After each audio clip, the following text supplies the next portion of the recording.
As soon as she woke up, Sass was beside her, looking at her with a worried face. This is too exaggerated, Sass. I just fainted temporarily. After hearing Sass's explanation, she realized that she had been unconscious for 2 whole days. She was shocked that 2 days had already passed, and during this time, Callies had been taking care of her. Wait, Callies to care me? Then who changed my clothes? Sass, seeing Lady Charlotte's face turn so pale, quickly wanted to go call his uncle. Before Charlotte could explain, he ran out with pitter-patter steps. Charlotte's head was still throbbing. Why did she have such a dream? Waking up, she felt inexplicably upset. What exactly was the scene she saw in her dream? Was it really a dream, or a part of the original story she couldn't remember? At Sass's urging, Callies quickly rushed over. Callies said directly, Duke's daughter, I'm worried. Can you come in now? Hearing this, Charlotte thought Callies' voice was so gentle, she quickly let him in. This was his mansion after all, so he could naturally come and go freely. While waiting for Callies to come in, she suddenly became curious. In the original story, Callies didn't want to talk to Charlotte at all. But how did Charlotte fall in love with her? She had only seen Charlotte's deep love for the Duke in the book.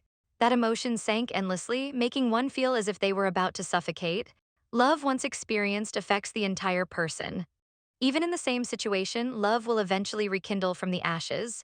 It can never be easily erased, but I only remember these things. In my heart, there are no remnants of emotions left. No need to think too complicatedly. This is actually better. After all, this way I won't get confused easily. That kind of self-loss, self-destructive ending, it's enough for it to exist only in the original work. Callies was very concerned about Charlotte's physical condition. Charlotte stated that she had recovered and was ready to return to the Duke's mansion. She hoped Callies could help prepare a carriage for her return to the Duke's mansion. Charlotte looked up, their eyes met. Explosions sounded continuously. A huge fire broke out at the Duke's mansion. Duke Rianda cried out heartbreakingly for Charlotte. Charlotte, Dad can't lose you like this.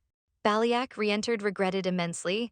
He thought if he had known, he would have rather asked the Grand Duke's mansion for half a month more time for the child. In this prediction she would die, Charlotte hesitated a bit.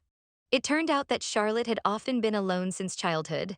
Shortly after she was born, her mother was declared to have little time left by the doctor. And 6 years later, she lost her only mother. Her nanny believed it was all the young lady's fault. If you hadn't been born, the madam wouldn't have died so meaninglessly. Charlotte's nanny was once the Duchess's maid. However, she didn't know how to hide her sorrow. The nanny's grief quickly turned to anger, and that anger consumed Charlotte constantly. The madam knew it would harm her life, yet she insisted on giving birth to you. If the Duke had been by her side then, he would certainly have made her get rid of the child. That's how deeply in love they were. If the Duke hadn't gone to join the army, you would never have been born. The Duke learned about the nanny's abuse of Charlotte very late. But even in front of the Duke, the nanny argued resentfully, should that child be happy? The madam passed away just 6 years after giving birth to the young lady. You can't blame the madam's death on illness. If she hadn't given birth to the young lady, she would have surely lived to 100. She even believed that Duke Rianta also hated the young lady, so he turned a blind eye to it. However, Duke Rianta had never thought that way. He would absolutely never blame Charlotte. Charlotte, who overheard their conversation from behind, felt her father was lying. How could he not hate her? After all, she was an existence that couldn't receive true love. In this world, Charlotte had many things she disliked. Among them, what she disliked most was herself. Second was lies. So she deliberately misbehaved just to see how long people could hide their true feelings. At the same time, it was also to mock them as hypocrites when the lies were exposed.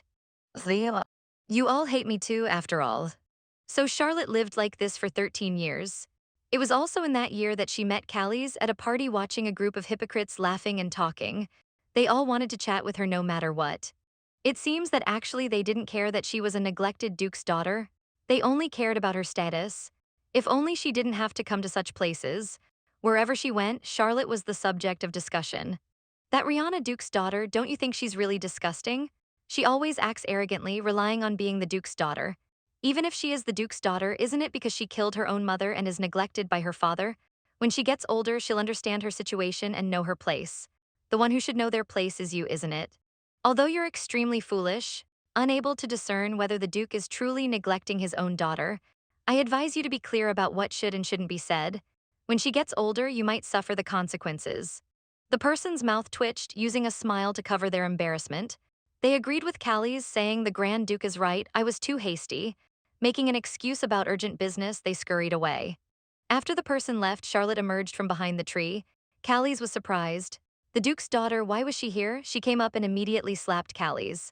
You don't understand me at all. I really don't get how you could say that. Do you feel better now? Not at all. Not even a bit better? Then you can continue hitting me. If so, please hit the other cheek. Charlotte couldn't understand why someone would offer themselves to be hit. What kind of trick was this? I'm not sure either. I suppose I'm just worried about you. Worry? Charlotte hadn't heard those words in a long time. Unbelievable, a young Grand Duke of humble birth claiming to be worried in front of me. A Duke's daughter. I forcefully pushed the Grand Duke away. How could such a coincidence exist in this world? You must have some political motive.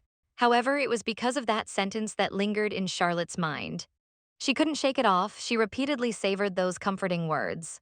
And then because of that sentence, she remembered a person. As she kept remembering, her gaze was unconsciously drawn to him. And as her gaze was drawn for a long time, those moments accumulated bit by bit. Perhaps because of this, Charlotte was very eager to obtain Callies, and all this was due to her emotions, whether it was persistence or love playing tricks on her. She had no idea what the outcome of those feelings would be. In the original work, I met that kind of fate. That's why I was determined not to fall for Callis, but why did I die again? What was that explosion? Duke's daughter, you look unwell. Do you need to rest more? Ayufina, I just feel like I've woken up from a long dream. Could you help me prepare a carriage to return to the Duke's mansion? I'll have it arranged. Be careful on the way. Take care soon at the Rihanna Duke's mansion. Duke Rihanna finally saw his precious daughter and appeared very dramatic. He held Charlotte's head, turning it left and right, examining her closely. He asked concernedly, are you feeling better? Is there anywhere you're uncomfortable? You seem to look worse these days. That day when I went to see His Majesty the Emperor, I heard about you fainting. It scared me to death. My precious daughter, I thought I was going to go crazy. I want to officially lift your confinement. I had a way for the Grand Duke to send you back. I couldn't go find him myself. Charlotte hadn't realized how much her father loved her. What did she understand? Charlotte realized her father's love at the moment when she was overshadowed by death. At that time, her father used his immunity for her sake, gently stroking her forehead. You don't have to go through those terrible things. She doesn't need to worry now. That very night, Charlotte took out the deadly poison she had initially intended to use, which had failed on Iliad, and swallowed it undiluted. Was it because of the guilt Charlotte felt that day? The important thing is I don't want to die in vain again. This is the first time since my birth that I've had a real family. I want to feel this warmth for a little longer. So think carefully. Who exactly hates me so much that they want to kill me? Causing an explosion at the Rihanna Duke's mansion doesn't seem like something the Emperor or Empress would do. Eric probably doesn't have that kind of power either. Who could it be? It seems the most likely culprit is the person I saw in the future, isn't it? Now I need information about that person. First, I should start by looking for the man with the mole at the corner of his mouth. So no, it came in. This book is called The Noble People's Dictionary. It records the titles and names of all nobles in the empire. It even includes portraits. I'll start by looking among the nobles first. No need to look at the Grand Duke and Duke sections. Carefully flip through the Marquis, this Count sections. Not there, next is the Earl section. Found it, so this person is likely to be Earl Schellenfernand. The Ferdinand Earl's family has been close friends with the Ronaites family for a long time. The alliance between the two families was due to political factors. The Ronaites Marquis family was loyal to the emperor's faction. Ferdinand was one of the followers with similar ideologies. However, when the current emperor ascended the throne, the two families' positions diverged because the Ronaites Marquis couldn't easily accept the current emperor who lacked legitimacy. I never thought that Earl Ferdinand, who was once on good terms, would be that person's subordinate, especially at this time when the Ronaites Marquis has fallen. To say it's a coincidence is really too strange. I need to confirm it myself. First, I'll go to the Ronaites Marquis house to check the situation. Noah came at the right time. Please help prepare the carriage. Noah was about to speak but hesitated, not knowing how to say it. Just now, Miss Lavite Ronaides came to visit the mansion 3 hours ago at the Empress's palace. Her Majesty the Empress invited Lavite to be a guest. During the conversation, the Empress said directly, "Why didn't you tell His Majesty the truth about the sacred object? You could have told His Majesty who gave that sacred object." I didn't think I should interfere recklessly, so it would have been fine to report to His Majesty. Well, that's for you to judge. I'm only here to help when you make a choice. The gentle smile and soft tone, what's seen isn't everything. Her implication was that I should guess her thoughts and obey. How did I not notice this earlier? I should have been more cautious of her from the very beginning.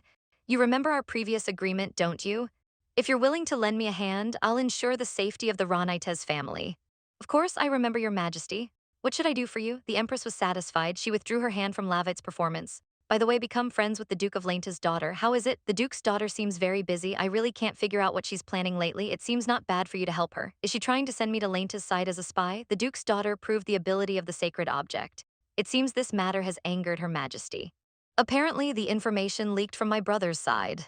But my brother is already suspected by the Duke's daughter because of the hunting record incident. Young Master Ronaides is really not satisfactory at all. Then go apologize to the Duke's daughter first. Say everything was your brother's fault. You're so clever, you should understand my meaning, right? In this situation, I have no choice but to obey. I absolutely cannot oppose Her Majesty the Empress without a plan, but someday I'll have to make a decision. Now that father is absent, if I don't want to be manipulated again, I need to think carefully. The priority is to figure out Her Majesty's true intentions. Her Majesty also wants to get rid of His Highness the Prince, right? Since the prince's appearance, the Emperor's faction has gradually started to split. The Emperor's faction, loyal to the Emperor and the Empire, will have to make a choice someday. Let's consider it as the Ronaites family facing this day earlier. Being foolishly caught up in Her Majesty's schemes once is enough for this kind of thing. First, pretend to follow Her Majesty's orders. Let the Duke's daughter calm down. I didn't expect to see you here again. The Duke's daughter Lavite immediately stood up. I came suddenly, thank you for making time for me, no need to be so formal. What brings you here? I'm here because my brother in his ignorance has offended you greatly. I sincerely apologize on his behalf. This isn't something you should apologize for. Please raise your head. After all, it's a Ronaites family matter. I can't escape responsibility. My brother absolutely didn't intend to harm you. If that's the case, why are you apologizing for your brother? That's because the future head of the Ronaites family, to avoid leaving a stain on our family name, I came to apologize on his behalf. Your apology isn't just lip service, is it? If you want compensation, we will pay immediately. Please feel free to ask Duke's daughter, no need, what I want isn't compensation. It's something else. Charlotte's lips curled into a smile. What I want is it's for you to get closer. After saying that, she immediately sat down again, leaving Lavite standing there in a daze. It's understandable that he would be so flustered. It seemed too sudden to me as well, but I can't just stand by and watch someone else be used again. Lavite panic. Why me specifically? You want to have me? I don't mean to refuse, but in the original story, Empress Catherine's confidant was only Marquis Theodore Barneisel. Despite being a villain, he only had one confidant. The reason is simple. Because apart from Barneisel, everyone else in the Empress's eyes was just a tool for her to use. For the Empress who has already won over Charlize, Lavite is nothing but a useless pawn. Lavite, known as the Golden Lily Lady, would inevitably become an obstacle to Charlize. In the end, the Empress would eliminate Lavite. She would find a way to kill Marquis Ronaides and then blame it on Lavite. At times like this, I really feel it's terrible being a character in a book. Knowing someone will meet a tragic end, yet unable to turn a blind eye. Charlotte put down her coffee and said, for the next month, except for me, you're not allowed to see anyone. Whenever I come to see you, you must meet with me. Lavai was confused about what this meant. Charlotte told him to relax, saying she wouldn't make difficult requests. All right, Duke's daughter, I can only agree for now at the Duke's daughter's request. After their conversation, Lavite left in his carriage. Great, now I have a reason to come and go from the Marquis house. That being the case, I'll go take a look tomorrow. But things didn't go as smoothly as I had thought. The next day, before Charlotte even woke up, she heard wailing, Duke's daughter, please don't die, what on earth is going on? To put it simply, the situation was like this. Elian and Rosetta, upon hearing that I had been unconscious for 2 days, rushed to the Lienta Duke's mansion and were crying their hearts out. Charlotte was exasperated. I don't have a terminal illness. Look, I even want to show off my muscles. See how strong I am? Everyone has those little muscles. You're only making us think you're really too thin. Is that so? Charlotte sheepishly lowered her arm, pretending to adjust her clothes. Elian and Rosetta unanimously believed, you must have fainted due to the stress from young Master Pino's incident. That's why you collapsed. I will absolutely not let young Master Pino off the hook, right? I'll make him suffer unbearably too. The two were fuming, making Charlotte very nervous. Although the person who delivered the sacred object was Eric, ultimately it was that guy who hurt Sass. Seeing Sass's face full of injuries, Charlotte's anger immediately flared up. If there's anything that needs to be done, I could take care of it myself. Gritting her teeth, I'll make young Master Pino suffer endless torment. I'll humiliate him so much he'll never be able to show his face again. We chatted like this for a long time, and before we knew it, it was dinner time. What's the occasion today? The dishes are much more lavish than usual. Oh, Duke Leonie heard his friend came, so he's specially prepared this. When did his daughter grow up so much? She's already made friends. That's impressive. Leontie helped his daughter sit down, letting her spend a pleasant time with her friends. Leontie's gestures made Liz think we probably can't be called friends yet. Ilian and I have grown closer because of Uncle's actions, but Rosetta probably still hates me. She's probably here reluctantly at Ilian's request. Ilian and Rosetta were best friends in the original work. They're still very close now. I almost disrespected Rosetta by assuming I was her friend. Let's start eating, it's delicious, no doubt. You're too thin, you need to eat more, I shouldn't presume. All right, I understand. Then I had dinner with them and even ate 3 desserts. During the final afternoon tea, I meant to keep my distance but accidentally chatted for too long. I've taken up so much of Ilian and Rosetta's time, they must be uncomfortable. Sorry, did we chat for too long? Oh my, it's already dark outside. It really is, I wanted to stay a bit longer. Duke's daughter, then we'll take our leave. If you don't mind, you could stay overnight. What? Oh no, I said it without thinking. If you feel uncomfortable, don't force yourselves. How could we feel uncomfortable? I've always wanted to do this. Me too, talking all night with friends is my wish. That night lying in bed, we talked a lot. It was my happiest night the next day at the Ronatus residence. Ilian and Rosetta's experience was really nice. Is it because they're still young? We talked all night, yet they were so energetic when they left. Rabbit walked in and exchanged some polite greetings. At first glance, Charlize saw that Rabbit's face had a wound. Rabbit specially brought some tea leaves he recently liked to share with Charlize. Charlize immediately smelled it. The tea is fragrant, just with ice added. But who will want to harm Rabbit? If Rabbit kept his promise and didn't see anyone this month, then the one who could have hurt Rabbit might be Marquis Ronatus. Or the actual person in power in the Ronatus family. The Marquis is in a coma. It's hard to say about Eric's other actions, but he would definitely not harm Levitt. In the original work, after Levitt was executed, the Ronites Marquis family quickly declined. This was inevitable. The Ronites committed the crime of killing a relative. With the Empress meddling behind the scenes, the family's downfall was unavoidable. But even so, Eric still tried his best to save the family business. Even though he could have gotten a huge sum by selling his title, he never gave up. Regrettably, not long after, he ended his short life in an alley. Eric would never harm Levitt. Although he's not very reliable, he deeply cares for his family name and relatives. At this moment, the butler came to report. It turned out that young Master Ronites had just arrived at the mansion. He stumbled towards Charlize, saying he had just gone out and apologized for being late to greet her. Charlize thought his walking posture was a bit strange. She stared at him, wondering if he had received proper treatment, wanting to show concern for young Master Ronites. She stiffly forced a smile.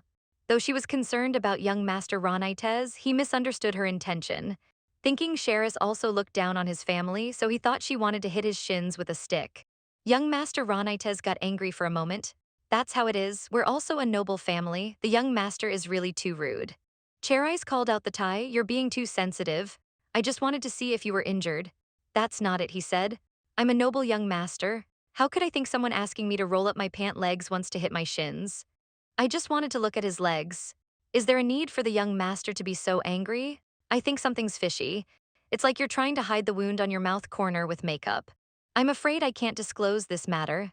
A heavy atmosphere filled the living room for a moment. Since Levitt wouldn't say she couldn't force him, the matter was settled, so she took her leave. Sheris felt it was fortunate she came in person. The situation seemed worse than she had imagined. The actual person in power in the Ronites family seemed to be abusing Levitt and Eric. Could it be a spy planted by Calfronin? Upon leaving the Ronites Marquis house, she immediately ordered Noah to investigate. Investigate the actual person in power in the Ronites family and Calfronin. She wanted to know what clues she might have overlooked. Meanwhile, Shasai was admiring flowers in the courtyard. The Grand Duke thought Shasai looked so adorable for the first time. For Shasai, these flowers were truly beautiful, seeing how much Shasai liked them. The Grand Duke wanted to pick some flowers to give to Shasai. However, Shasai believed that these flowers would prefer to stay in the soil. Moreover, she wanted to admire the flowers here together with Sheris. She and Sheris had already agreed to meet once every 3 days. At first, I was worried that Lord Shah would find it burdensome, but Lord Shah said it wouldn't cause him any trouble. I'm happy we met today. Tomorrow, I'll be happy remembering our meeting. The day after tomorrow, I'll be happy thinking about seeing you again in one more day. After meeting Lord Shar, many unbelievable things happened to me. A warm home, gentle family members, and people I haven't seen in a long time who are always by my side. Hearing about the Duke's arrival, His Highness the Grand Duke exclaimed and pulled Char to greet him early. At the same time in the reception room, Charlotte mentioned that she recently went to the Ronatus Marquis mansion. Although she doesn't understand the actual situation well, it doesn't look very optimistic. Someone might take advantage of the Marquis' absence to seize power. It's said that Miss Ronatus often meets alone with the Empress. Charlotte explained that she must have made a deal with the Empress for the Marquis' safety. After all, within the Marquis mansion, no one could help him. She also investigated that the person who gave the sacred object to young Master Pino was young Master Ronatus. Fortunately, the Renata siblings don't seem to know the purpose of the sacred object. I think so too. This is the Empress' usual method. If you accept the Empress' kindness without any suspicion, you'll find you've already fallen into the trap set by the Empress. Then was it also the Empress's order for the priest to leave the Marquis mansion today? Although we don't know if he really treated the Marquis, the Empress won't treat the Marquis. This way she can keep Raven in the palm of her hand. But what if that priest wasn't sinned by the Empress? Maybe Kalfa Yunan has some connection with the priest, as Charlotte and Liz were speculating on possible outcomes. They turned around to find the Grand Duke had been staring at them. The moment she looked at the lantern, another scene appeared in her mind. The Grand Duke was talking with someone else. Sasha finally knew about this matter. It turns out the Duke's daughter had been in a coma for a month. Duke Lienta spared no expense to wake her up, but no one could wake the Duke's daughter. Charlotte felt powerless. If this continues, she would really face falling into a coma. What a terrible, tragic ending. Is there no way to prevent this? Charlotte suddenly remembered that in the future she encountered her father said, I should have asked the Grand Duke's mansion to protect that child for half a month more. What father would think means there's no other way except staying at the Grand Duke's mansion. But what should I do? Where's the reason to stay at the Grand Duke's mansion? Seeing Charlotte glancing at him, the Grand Duke was very puzzled. In the end he thought maybe Her Majesty the Empress's suggestion is a good solution. That is, we get engaged. Charlotte felt it was a bit unrealistic. She slapped herself a few times on the face. To try to wake herself up, obviously the Grand Duke was startled by Charlotte's inexplicable behavior. Charlotte tried to act as if nothing had happened just now. She secretly reminded herself to be more alert. The next day, Char and Liz received a letter. The Marquis was attacked by a poison arrow while inspecting his territory. The Renatus family, because most of the extended family members had died, Eric Renatus was already of age at the time. He didn't need a guardian, and there were no extended family members.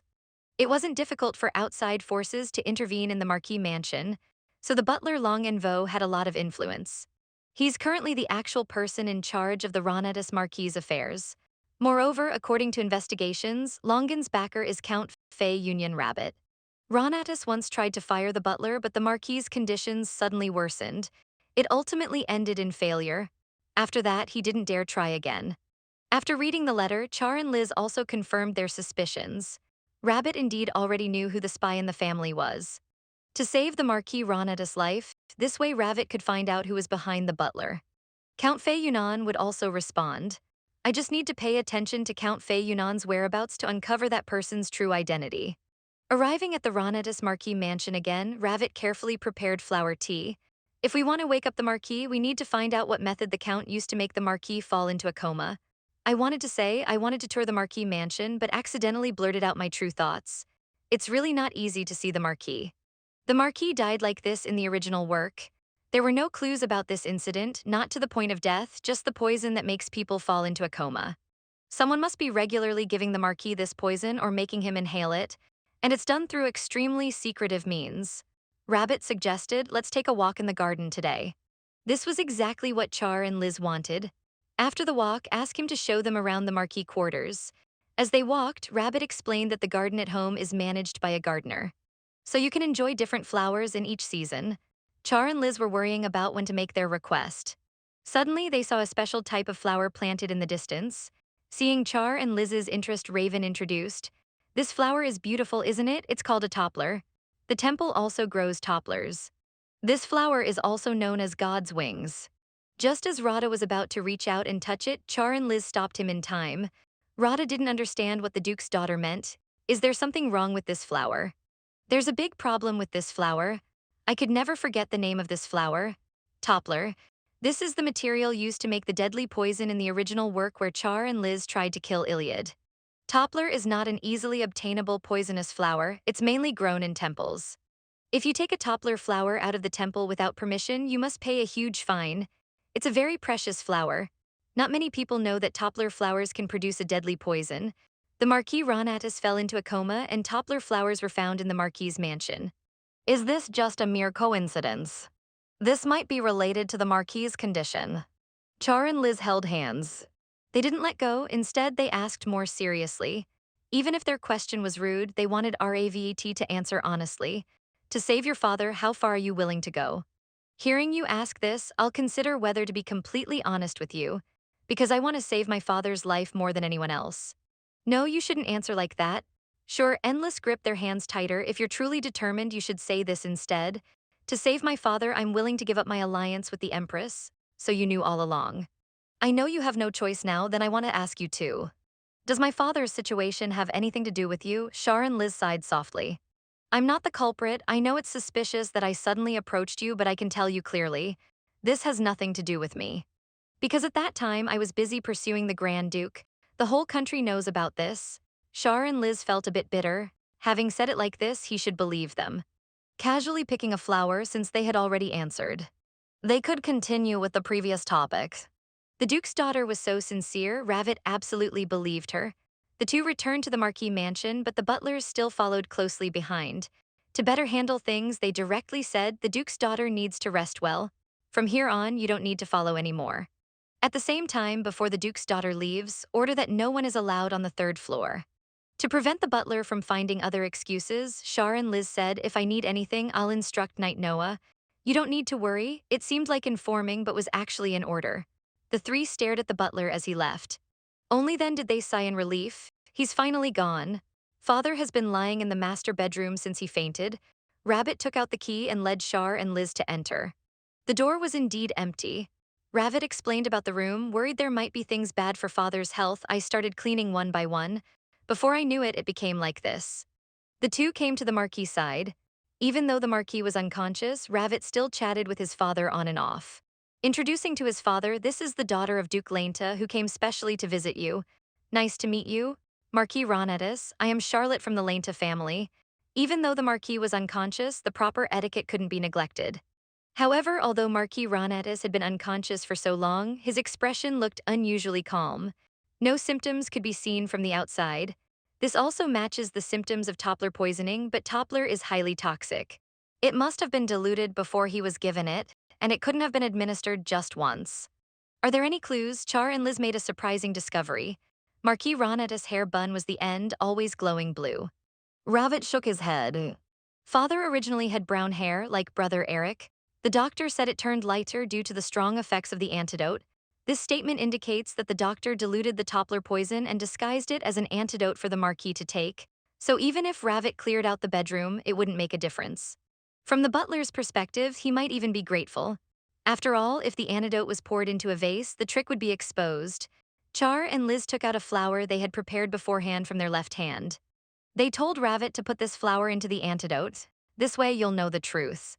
Rabbit looked at his father on the sick bed and decided to give it a try. The Duke's daughter wanted to put the flower into the antidote herself. This looks like just an ordinary flower. Does it have some special effect? Otherwise, this is just the antidote prepared by the attending physician from my father.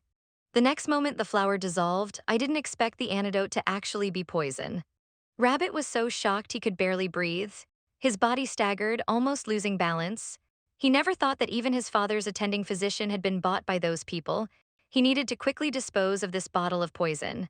He raised it high, but he had no choice but to put it down. If they put it down, the truth would be revealed and things would be irreversible. He couldn't let anyone know that he had discovered their trick. So I have no choice but to drink the poison myself to prevent my father from being poisoned further. As soon as he finished drinking, Ravik collapsed on the ground, unable to bear it. His throat felt burning. Was it because of drinking the poison, or because I was desperately holding back tears? I didn't notice it first. Too many things were taken from me, so now I must reclaim everything. A few days later, Char and Liz received a letter from Ravit. Unexpectedly, the antidote for toppler poison was simpler than imagined. Just place a withered toppler flower with its tip turned brown next to the poisoned person. Ravit did as I said, and it seems to have worked. Marquis Ronatus woke up and the family is about to conduct an internal purge. Ravit also expressed special thanks to Char and Liz. The Ronettes family will surely repay this favor. Char and Liz were also very happy. If Marquis Ronetta starts purging, Count Fei Yunnan will certainly be caught. Before that happens, I just need to protect my life well. It seems we can only rely on His Highness, the Grand Duke. Originally, to escape the death ending of the original story, we wanted to avoid getting involved with him. But no matter how we think about it, this is the only way. Under everyone's gaze, kneel down and propose to His Highness the Grand Duke. It's death either way, I can only try to live a bit longer. Please ask His Highness to get engaged to him. A week before Shahar and Liz's proposal, Kalfa Yunnan heard the news that Marquis Ronatus had woken up. He immediately dropped all his work and rushed over but was stopped by Rabbit. Young Master Ronatus explained, Father's current condition requires extra caution. He's not fit to see visitors yet. Father is recuperating and will be able to see you soon. Kalfa Yunnan couldn't say much more. Instead, he was very concerned about who the culprit was. Have you caught the culprit? Young Master Ronda spoke hesitatingly. Rabbit's face darkened. I really don't understand why you're so curious about these matters. This is our family's private matter.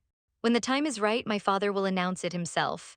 Rabbit's words angered Kalfa Union, but he couldn't say much. However, the Ronda's family's butler dared to scold the young lady. He stood on Count for you inside, telling him to show respect to the Count.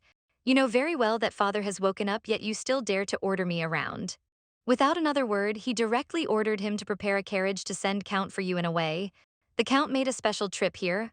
Of course, we must respect him. See the Count off safely. Count Fei Yunin grabbed the butler's collar.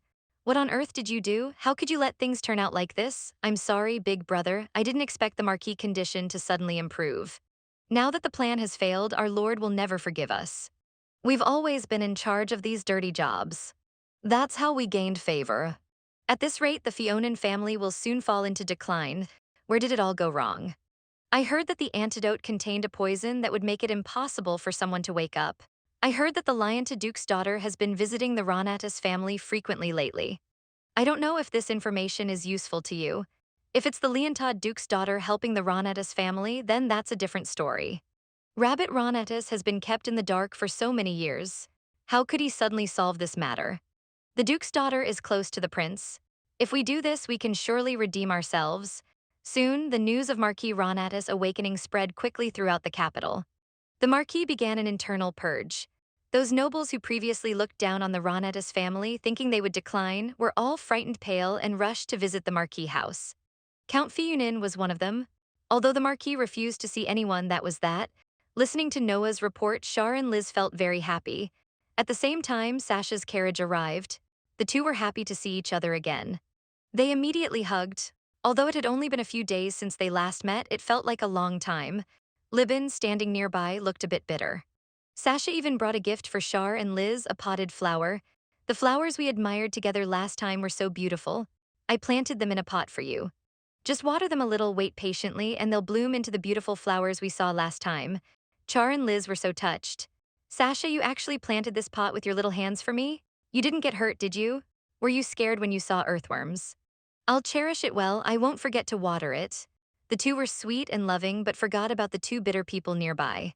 Until His Highness, the Grand Duke, cleared his throat, they finally noticed the two people who had no presence at all. Both felt a bit embarrassed. One felt it was too late to greet. The other worried if this was too troublesome for Sasha. Char and Liz didn't think Sasha was super cute. They were looking forward to meeting Sasha. The two prepared to go in. They invited His Highness, the Grand Duke, to join. In the instant their eyes met, Char and Liz's gaze began to predict the next thing that would happen. After the prince's incident, even the Marquis Ronatus matter was messed up by him. It seems that girl must be helping Calix. That guy is just the son of a lowly dancer. When the late emperor passed away, he should have followed him to the grave. How about killing Sharkless first to give him a warning? He seemed to be in distress, fidgeting with his crooked lips. It's still early now, but the prince's birthday is coming soon. It wouldn't be bad to scare him a little. Shark lives his hand tightly gripped Sasha's. Those guys' plan, I finally know about it. There's still a month until Sasha's birthday. Those guys plan to attack me first to divert the Grand Duke's attention. Then when everyone's not paying attention, they'll make a move on Sasha. Now that Marquis Ronatus has woken up, they'll definitely launch a more fierce offensive. That's why Father wanted me to stay at the Grand Palace. Because the Grand Palace is the most fortified place after the Imperial Palace. Those guys seem to mistakenly think I'm the Grand Duke's helper. Is there a way to use this? To both protect my life and stay by Sasha's side to protect him from attacks, an image involuntarily appeared in my mind that is getting engaged to the Grand Duke. But I immediately rejected this idea. I don't want to become that close to the Grand Duke. If this continues, it'll be like the original story. What if I meet a tragic end? But in the original story, did I drink the poison myself? Now I'm not jealous and Ellie doesn't have poison either. It should be fine, right? I just need to stay alert. Sasha looked at Lord Shark with a puzzled face. Your eyebrows are furrowed into a line. Uncle always says he has a headache when he frowns. Sasha grabbed Lord Shark's clothes, instantly thinking he had a headache like Uncle. Shark Liz's heart was about to melt. No, Sasha, my head doesn't hurt at all. If I could get Sasha's concern, I'd be willing to have a headache 100 times. But I can't worry, Sasha. I should restrain myself a bit. Shortly after, Shark Liz heard that Sasha likes puppet shows. The Little Brave One and the Courageous Princess, so he prepared carefully. Sasha loves it so much. The Little Brave One and the Courageous Princess is his favorite fairy tale book. Sasha really likes the friendship between the Dragon Princess, the Little Brave One, and the three of them. He especially likes it. The scene where the brave Imperial Princess goes to find the Little Brave One. He says that Princess is very similar to me. I originally planned to have the Divine Beast dress up as a puppet for Sasha to hug, but things didn't go as planned. No matter how much I called, the Divine Beast just wouldn't appear. Sasha noticed the puppet costume on the side. Who is this costume for? There's only the two of us here. Shark Liz had a mischievous smile. This costume has another owner. Charlotte will play the princess, Sasha will play the Little Brave One. Libin will play the dragon. Libin was very confused about this. What's going on? But if he doesn't wear it, we can't ask the Grand Duke to wear it. Can we? Libin was also helpless. Duke's daughter, what are you up to? Shark and Liz gestured. Sasha is performing a puppet show. You need to seriously cooperate with Sasha. It seems they launched an attack on the dragon played by Libin at once. Seeing the dragon not moving, Shark and Liz quickly reminded the dragon to delay. Libin quickly understood the intention. Hi, Little Brave One.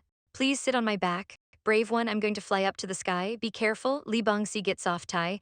Even if reluctant, he had to go along with this little ancestor.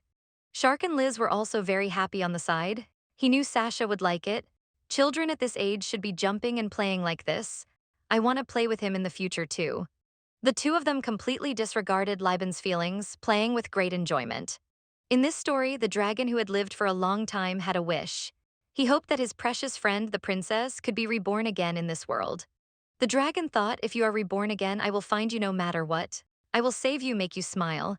In this limited life, cherish every day spent with you. So the dragon left a kiss on the forehead of the sleeping princess, blessing her next life. Don't be afraid, we're just parting temporarily. Next time I'll treat you even better. In the process of searching for the Little Brave One, the courageous princess never gave up. With her scarred hands, she carefully lifted the battered Little Brave One, crying as she hugged him. At that moment, the princess was as radiant as the dawn, showing a brilliant smile. As Calix was reading, Sasha started to doze off. Sasha rubbed his eyes, asking Uncle to continue tomorrow. To tell him the rest of the story, Calix gently agreed and then left a light kiss on Sasha's forehead. Calix thoughtfully pulled up the blanket for Sasha. Their relationship seemed to have grown closer. Your Highness to Grand Duke, just as I came out of the room, I met Libin. He asked if Sasha was asleep. Sasha is so tired. He must have had a great time playing with the Duke's daughter. Calix didn't know what game they played. He thought Libin's role was important, but Sasha wouldn't tell him what game they played. Libin almost spat out blood, saying it's better if you don't know. Calix even said, Libin, you've become quite familiar with Duke Lienta's daughter. This scared Libin. It was completely a farce. Remembering Duke Lienta's daughter's mocking expression earlier, he made sure to clarify that he would absolutely not become familiar with Duke Lienta's daughter. It's been 2 days since Shark and Liz met Sasha. The Divine Beast still hasn't shown up. Has the Divine Beast ever been gone for so long before? We need to make Sasha form a contract with the Divine Beast quickly. I also need to come up with a strategy before those guys launch an attack. Shark Liz was so lost in thought that he didn't hear Elian calling him several times. In the end, it was Rosetta's loud voice that woke the dazed Shark. Shark finally reacted, but he was too lost in thought earlier and didn't know what they were discussing. I was talking about a novel. There's a love story that's super popular among noble ladies recently. How interesting it must be. Shark was also curious. Rosetta acted mysterious. Then the next second, he took out the book he had prepared. Let me introduce you to this best-selling novel that's quite a topic of discussion. Now starting, How I Tamed the Duke to compare to Elian and Rosetta's interest. Shark thought the title sounded a bit, but he still listened as Rosetta continued to introduce it. The protagonist of this novel is Lily, the only daughter of a marquis family. To save her threatened family, Lily decides to enter into a contract marriage with the Northern Duke, her family's sworn enemy. However, as the two live their married life, the looks they gave each other unknowingly became passionate. As Rosetta was talking, his body unconsciously turned elsewhere. Shark couldn't understand who he was talking to. I, Lily, promised to fulfill the duties of a duchess during the contract period. Like this, Shark thought, couldn't the problem of him moving into the Grand Duke's mansion be solved this way too? Shark put down the book and asked Rosetta, "The contract marriage you mentioned, is it like signing a regular commercial contract? Just listing conditions and both parties signing?" Generally speaking, that's correct. But this is a romance novel, you know. The contract conditions will influence the love story between the two. First, as long as you add this kind of condition, the male and female leads will definitely start getting lovey-dovey and fall in love. Shark nodded in agreement. He wouldn't add such useless conditions. At that moment, I was very certain. A contract marriage was the only way for me to avoid a tragic ending and legally get engaged to the Grand Duke. After making up his mind, Shark heard Lee went to his father's study. Duke Lienta was still concerned about how Shark's afternoon tea with friends went. He wanted to let him rest and said he would fulfill all his wishes. "I want to get engaged." The moment he said it, Duke Lientao thought he had misheard. Even the butler who had turned his back earlier turned around in shock. Shark reiterated that he wanted to get engaged to His Highness, the Grand Duke. He hoped his father would agree, and engaged, unable to handle this news, the Duke collapsed. After applying ice cubes to his head, he gradually calmed down. "Father, I know you're fine now. It wasn't in vain that I took so many stomach pills earlier. I'm much better now." As Duke Laintau came to his senses, the first thing he did was grip Shark's hand tightly, wanting to know if something had happened. "You said before that you didn't want to get involved with His Highness, the Grand Duke. You didn't need to lie, that should have been the truth. But now you suddenly say you want to get engaged to His Highness. As your father, I'm a bit worried. I've been meeting with His Highness often lately, so I changed my mind. I've always been crazy about His Highness anyway, but you're not this fickle child." Shark was a bit at a loss. Was it because they were father and daughter, or was he genuinely concerned about her?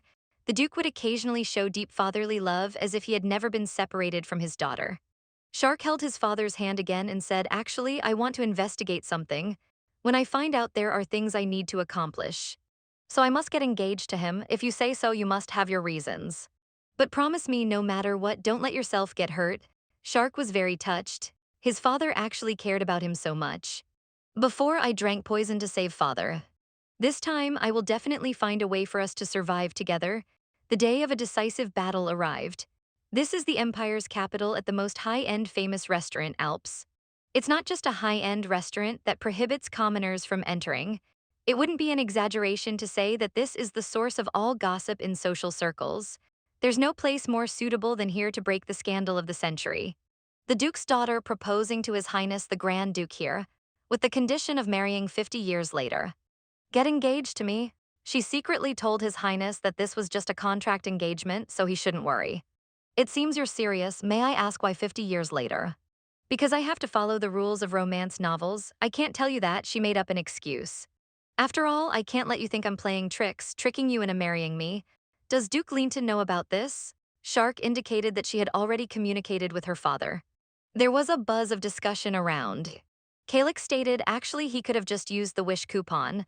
"Sometimes I really don't understand what you're thinking, but this is fine too." The Grand Duke put the engagement ring on Shark. "Let's get along well from now on. The Duke's daughter is amazing." "I succeeded. I really got into a contract engagement with him. Fortunately, I proposed such an absurd condition. Getting married 50 years later is impossible. The engagement will end long before that, breaking the rules of romance novels. We got engaged in public. The news should spread throughout the Empire by tomorrow. Everyone will say that Leontide Duke's daughter finally won the Grand Duke's heart. This way, those guys won't dare to make rash moves for a while. During this time, I just need to safely stay at the Grand Duke's place." Before finishing her thoughts, she was interrupted by the Grand Duke. Sharkless turned around. "Calix, you've been thinking for so long, finally willing to look at me." Calix's gaze was too gentle. Shark was a bit dazed because of it. She was surprised that he could smile like this. On Ravit and the Empress side, Ravit said this afternoon, Ravit told me he would meet the Empress, so this scene might be happening now or will unfold soon. This is the first time I've encountered such a near-future vision. The Empress knowing about our engagement so quickly indicates she must have sent someone to follow us. Calix said it seems he wanted the news to spread so I didn't take any special measures. That person not far away should be sent by the Empress. What you did is exactly what I wanted. Thank you, Your Highness the Grand Duke. We're engaged now. Using titles to address each other feels strange, doesn't it? The Grand Duke held Sharkless's hand. If you want this scandal of the century to be the talk of the town, all right, Sharkless shyly agreed. Then I'll call you Calix from now on. The next day, the butler brought some letters specifically addressed to Shark. This is a gift from Lady Melusia. She instructed to drink it all. To not disappoint Lady Melusia's goodwill, Sharkless picked up the bottle and gulped it down. The young lady's cooperation naturally made the butler very happy. A letter from Rosetta informed Shark that the news of her engagement to His Highness the Grand Duke had spread throughout the capital. He complained that she didn't tell him, as he could have provided a more atmospheric place. There was another letter. Sharkless didn't expect they would invite her. This letter came from the orphanage I visited with Count Decan's grandson. It said the children really enjoyed the meat I sent earlier, so the orphanage wanted me to come for a meal to express their gratitude. Shark is a bit worried. Would the children be afraid of me? As soon as she entered, the children stared at Shark Liz with their big, shining eyes. Their gaze was so intense. It was the first time Shark Liz received attention from so many people. These people couldn't have been waiting for me. Could they? They couldn't start eating because of that, right? One of the girls was very enthusiastic and ran directly towards Shark Liz, making her heart pound. Fortunately, the teacher caught the little girl in time. Because of the children, the whole room was very noisy. Shark didn't expect everyone to be more energetic than she thought. Luckily, the children all looked healthy. The orphanage teacher explained that the children have been super excited since early morning. To greet you, no one slept in today. Duke's daughter, thank you for attending and even sending a chef. This will surely be an unforgettable memory for the children. Of course, it's also a beautiful memory for Shark Liz, a table full of delicious food. The children ate happily. They cleaned up all the food on the table. After eating, they thanked the Duke's daughter in unison for today's treat. Shark was very excited inside. These children are too cute, but on the surface, she suppressed herself to control her expression. The children thought it was dissatisfaction with their thanks and weren't pleased. They wanted to thank her again. Teacher Bayu thought Radami I was forcing himself. Radami I said, I really want to thank the Duke's daughter. He came in front of Shark Liz and bowed deeply. Duke's daughter, thank you for your hospitality today. Thank you for giving us an unforgettable memory. Please come again. Shark turned her head, expression serious. Teacher Bayu thought something was wrong. Shark was asked the boy's name and age. She thought Radame spoke well and was just the right age. The Lionel Merchant State was currently recruiting talented people for accounting work. Would you like to come work for the Lionel Merchant State? After everyone left, Sharkless sat alone in the corner thinking about what just happened. The moment I made eye contact with Radami, I saw the future chief priest. That's right, this is all the will of the Almighty God. After hearing these words, Radami gave a cold smile. There is no real God in this world, even if God really exists. Radami would never follow God because God cruelly took away his sister. Shark is a bit confused about why. All along, the conditions for seeing future fragments were similar. Most occurred during the day before sunset, though there were exceptions. It only happened once a day. On days when the future changed, I couldn't see anything. Only Calix could let me see the future. However, things suddenly changed. It's all because of this. The child of a young man who never appeared in the original work. How could he be with that person? What connection do these two have with the future? Sharkless couldn't figure it out for a moment. Never mind, as long as I meet Radami often. I'll eventually discover something. If the divine beasts were by my side now, it would be somewhat helpful. Just as I was thinking this, the long unseen divine beast suddenly appeared before my eyes with a poof. This sudden surprise startled Shark Liz. Shark Liz picked up the divine beast and angrily said, "Where have you been all this time? I've been looking for you for so long." The hoarse divine beast mumbled. Shark didn't let him off, still glaring at him. He finally stammered, "I seem to have encountered a small problem." At the Grand Duke's mansion, Sasha even threw her favorite novel on the ground. It turns out, Liben was telling Sasha that the Lienti Duke's daughter personally knelt to propose, and His Highness the Grand Duke gladly accepted. This delighted Sasha. It seems my intuition was right after all. Uncle and Ladies Shark like each other. If Uncle and Ladies Shark get married, I'll be able to see Ladies Shark more often, right?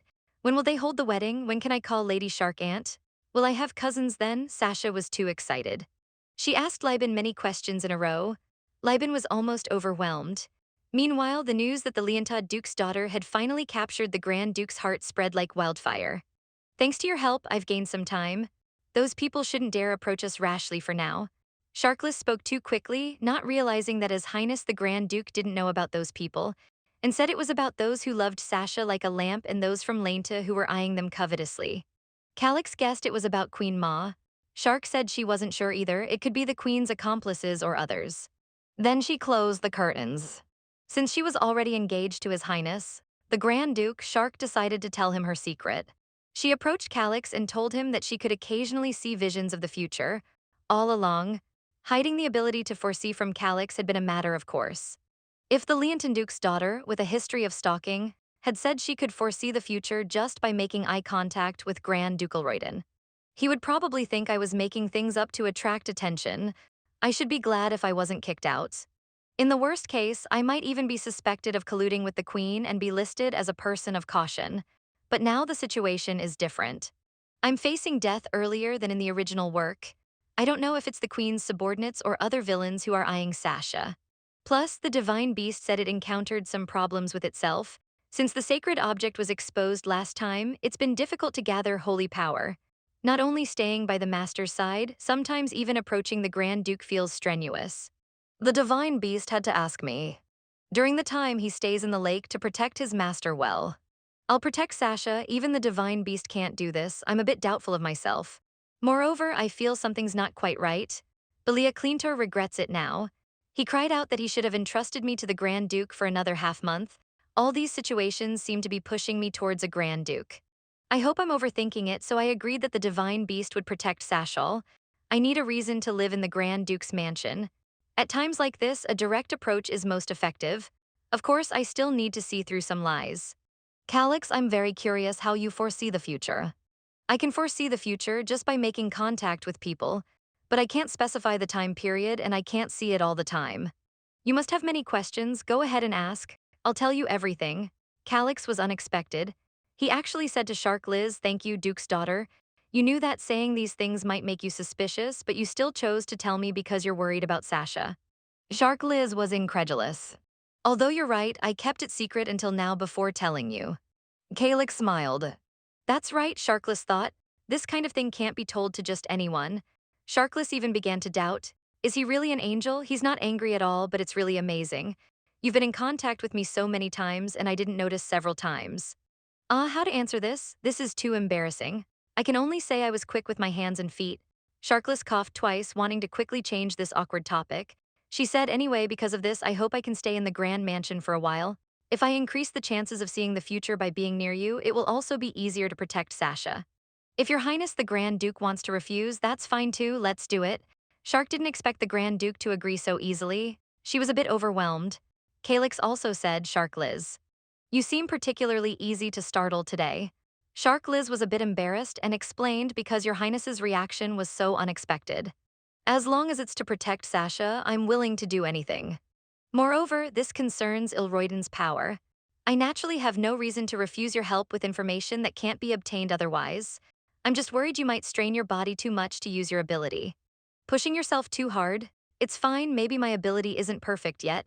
I don't feel strained at all, and besides, in my situation, I can't refuse to help anyway. Can you foresee the future now? Calix stood up, wanted to try. The two held hands tightly, their eyes meeting. Sharkless saw an image, blonde hair, green eyes, expressionless face. He gazed lovingly at that woman with his slender eyes. Shark, you look so beautiful, anyone would see you as today's main character. What's going on? Is it my birthday? Shark was too embarrassed to tell the Grand Duke she saw this scene.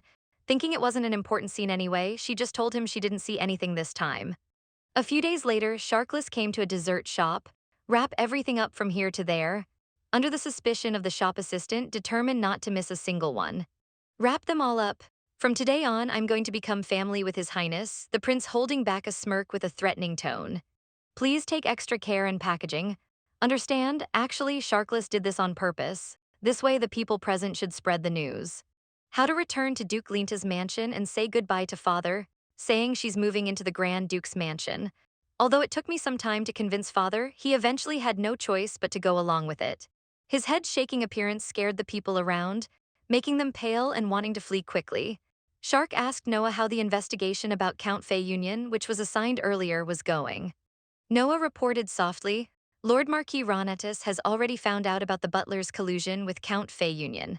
He knows, after the butler was rough with the Ronetis daughter and son, he was furious. Shark was satisfied, he finally slipped up. It should be quickly uncovered. The mastermind instructed Noah during my stay at the Grand Duke's help me keep a close eye on Count Fei Union. If he has any suspicious movements, report to me immediately.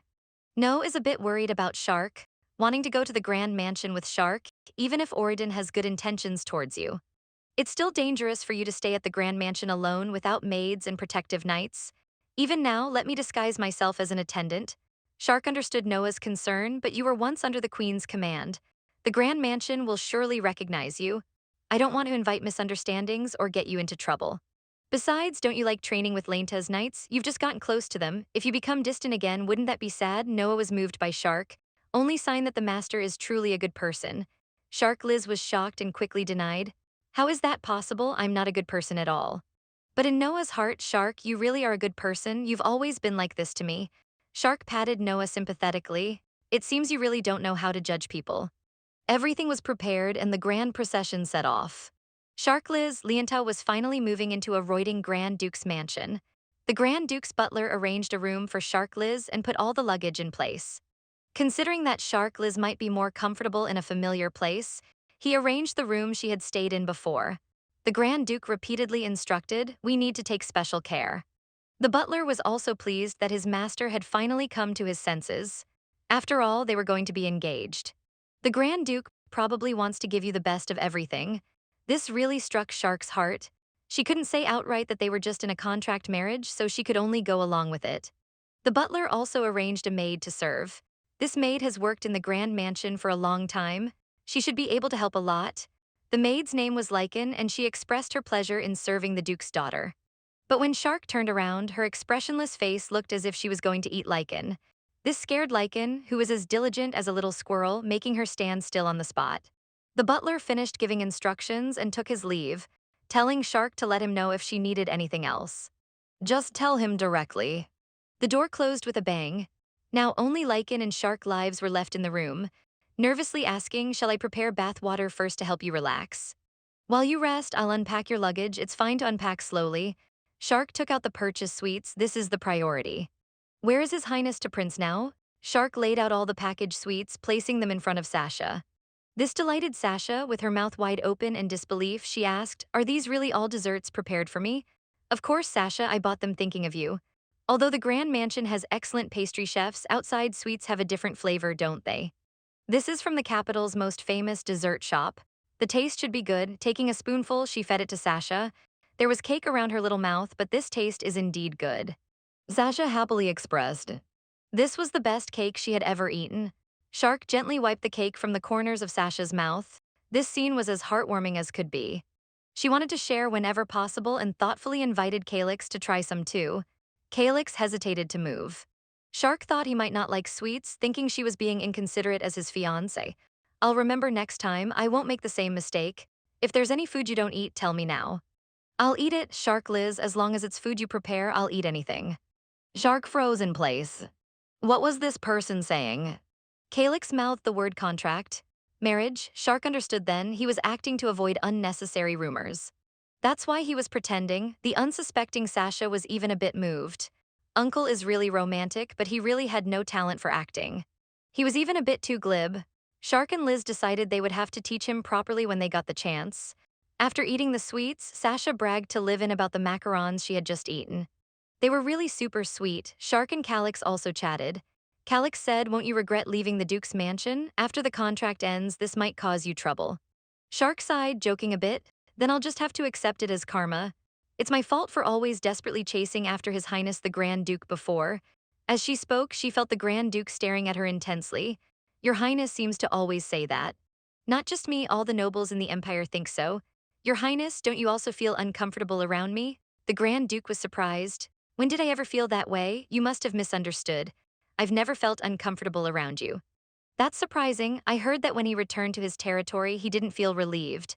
On the contrary, he felt it wasn't. Shark was confused. Didn't he feel I was pestering him? But in the original story, Shark was a stalker. It was as if he had forgotten his previous memories. By the way, I have something to discuss with you. Can we postpone our engagement ceremony? Calix stopped in his tracks, he understood. Shark was trying to prevent the future she saw from coming true, but for some reason he felt a bit uneasy. Our contract marriage's primary goal is to protect Sasha's safety. All right, let's do that then. Calix felt like he was being sent to the cold palace. Sharklas looked flustered. Who could send your highness to the cold palace? If anyone dares to treat you like that, just bring them to me. Will you punish them for me because you're my fiancé? Sharkla's a bit helpless. All right, I'll go along with your idea. Let's do it. She had intended to call him Grand Duke. Remembering earlier, the Grand Duke had expressed hope that she would call him by name. Calix quickly corrected himself. Even though it's a contract marriage, we still need to follow the agreement. The next day, Sharklas woke up feeling a bit dazed. Did something happen? She felt that Calix seemed to smile more often than before. It must have been a dream. To stay alert, she slapped herself hard. Now that she had officially moved into the grand mansion, there was a pile of work to do from now on. She'd start with the Lienta commercial state affairs. But after seeing the adorable Sasha, work could wait. Sasha was the best. She happily asked Sasha if she slept well last night. Sasha was delighted because Shark had read her a fairy tale, so she slept very well. She expressed that she wanted to play with Shark today too. Then let's go to the Lienta commercial state together today. Upon arriving at the commercial state, they thought Shark was going to cause trouble again. The vice president of the Chamber of Commerce was more courteous. He first greeted the prince and introduced himself. Calix had also taught Sasha some royal etiquette. She knew to address him as Chasseret. Otherwise, I thought she might say Lord Chasseret. After saying this, she quietly asked Shark if the greeting was correct. The vice president was shocked by Shark directly calling the prince by name. How could the young lady be so disrespectful to the prince? But Sasha said she felt more comfortable this way. Since the prince himself didn't mind, he couldn't say anything. He didn't want to know why the young lady had come back today. I'm here to see the child I asked you to take care of last time. Redante, since Redante was a parachute employee you placed, I thought he would just eat, drink, and play all day, collecting a salary for nothing. I didn't expect him to work so diligently and be so smart. Sasha was confused and wanted to know who Redante was. Redante is a boy I met at the orphanage before. He's 14 this year. Oh, he seems to have arrived. Wait a moment, Sasha. Redante was very polite. As soon as he arrived, he greeted the Duke's daughter. The two chatted casually like old friends. This made Sasha a bit jealous. She thought, why did Shark come to see Brother Redante? Although she's usually gentle, she seems even gentler today. Sasha looked horrified. Has Shark made a new friend already? The two were chatting happily when Sharkless suddenly said, Redante, don't deliberately speak well of the commercial state people, but you have backing. If anyone bullies you, just be honest about it. Cesare will take care of everything for you. Cesare, standing nearby, thought, how am I getting dragged into this while just sitting here? Redante was grateful for what Shark said, but still insisted, everyone has been really good to me. I've learned a lot because of it. Shark stood up wanting to see something in Redante's eyes. But this time she couldn't see the future. She had no choice but to sit back down. Shark thought, so he can't see the future just by making eye contact. Maybe I need to get closer and try. Then she made 100 fake moves. Finally, she smoothly sat down next to Redante. Redante was confused. Why did she suddenly change seats? Shark said, I just thought you looked familiar. I wanted to get closer to see your eyes' shape and eyebrows and that curly hair. Staring at such close range, Redante felt a bit scared.